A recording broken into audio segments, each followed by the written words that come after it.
बुरा काम बुरा अंजाम।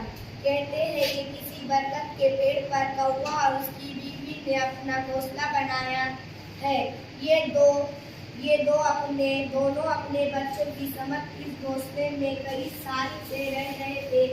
एक बार एक बड़ा सांप इस पेड़ के नीचे अपना घर बना लिया, वहाँ रहने लगा। काले सांप का रहना कौवा और उसकी बीवी को जरा भी अच्छा नहीं लगता। वो कर भी क्या सकते थे। हमारे अंडों का वक्त आ रहा है, मगर मुझे तुम्हारे अंडे बहुत पसंद है। मुझे ये सांप पसंद नहीं है।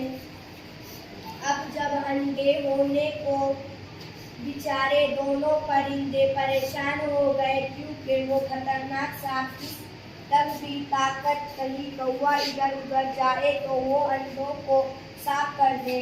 कौवा एक दिन अपने दाना पानी की तलाश में निकल गए और बात करते करते उड़ के जल्दी आ गए। सांप को इस तक भी ताकत जैसे ही कौवा उड़ गए वो पेड़ पर चढ़ गया। उसमें इत्तेफाक से अंडों में से कौवे के मासूम बच्चों को आए थे। वो रोजे से चीखने लगे।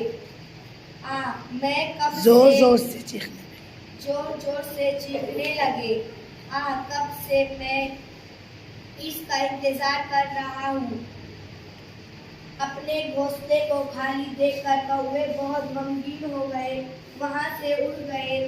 भालू को हमारे सांप से मदद करो, मैं तो जल्दी में हूँ, तुम हिरण से मदद मांगो।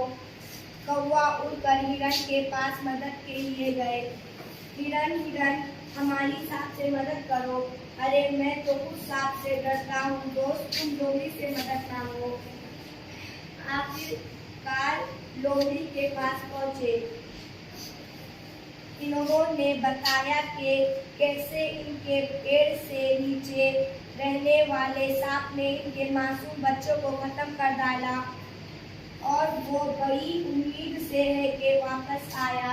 लोमड़ी सांप ने हमारे जीना मुश्किल कर दिया, पूरी बात बताओ।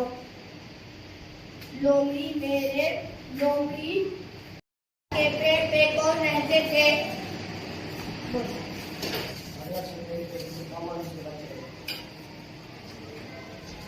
कौवा और उसके बच्चों को किसने खा गया?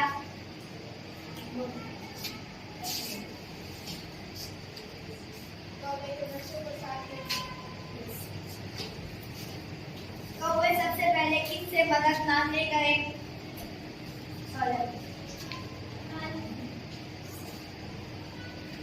दोबारा किसके पास मदद मांगने गए?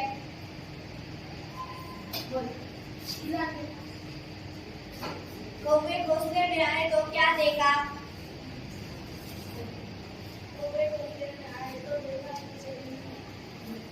और एक बार महक के लिए तालियां।